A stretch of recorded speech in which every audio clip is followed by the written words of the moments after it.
Yeah, so we're doing something. We're actually doing a project with a retailer that's moving into a different country for the first time, and that was interesting because they had it's a good organization that has operations in several countries already, but they were moving into a bigger country, and a country that they kind of had experience with, but it was now they're moving in and committing to it a little bit more. So they've gone in with certain assumptions, and those assumptions I felt needed to be tested. So we didn't go down the path of market sensor because it's one step before that. It's about the mapping process. So we wanted to understand, well, who do you think your users are? And they didn't know. So they're going into a country. They've committed finances to it. They've committed people to it. And then when we say, who are your users? They're not sure. So what are you going to do if you don't even know who you're selling to? So they had like a general idea. It's generally this market, but who are they? And if you don't know who your users are, you have no idea of what they want or what they need. So what you're doing is you're going in with your products to push them to the market. And that's going to be very, very painful. But this isn't, I'd like to think that this is quite rare that this happens. But I was working with a colleague of mine on a project in Europe. And this was a multi-billion euro company. And we were mapping things out. The idea was to go in and map. There's a new CEO. They were going to be changing the way that they approach the market. And we spent an hour mapping things out. We had two groups in two different rooms. Wasn't ideal. That's mainly because it was a senior team. So they'd taken rooms that were beautiful aesthetically, but they weren't very practical for doing any work in. So I had two different rooms, and I was having to go between the two different rooms where I would start with the first one. Who are your users? Yep, these are our users, right? What do they want? We'll have a debate. This is what they want. Okay, so if that's your users, this is what they want. What do they need? Or what are they looking for to satisfy their desires? Understood? Yeah, understood. So then I'd go to the other group, and I'd spend 15 minutes getting them to that point. And then understand? Yes, we understand. So I'll go back to the first group, and then the first group have gone backwards in those 15 minutes. They, instead of saying these are what the users need, then they start to debate who the users are. So I try to get them back on track. And this happened for about an hour with me going back and forth to the rooms.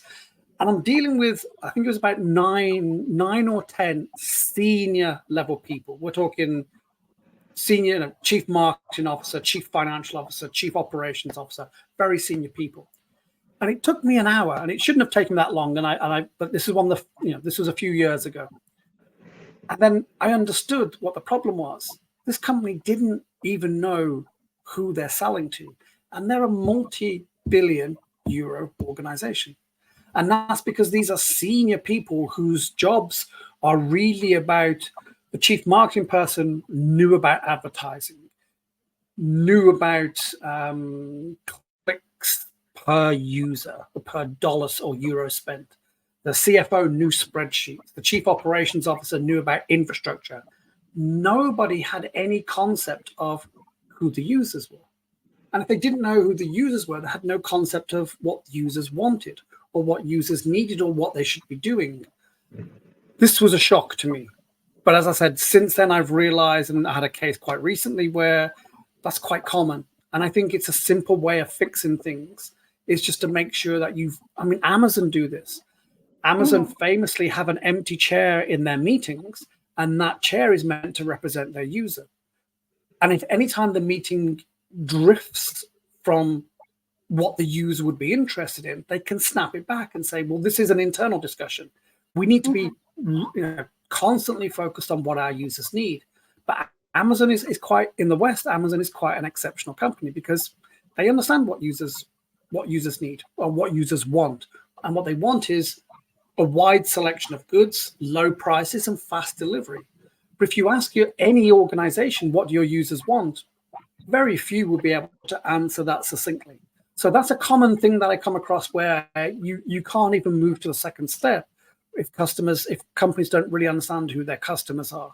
And if they don't understand who their customers are, They don't know what they want, and therefore they have no idea what they should be doing except what they've always been doing. And that's, I don't think in a world that we're in, doing what you've always done is really going to take you towards victory. It's a changing world. There's a lot of threats out there, but there's a lot of opportunities, because the opportunities appear where there's uncertainty.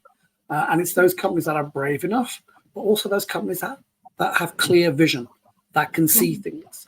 And you don't want to look at things through your own eyes. You need to look at through the eyes of your users, because that will tell you things that nobody knows.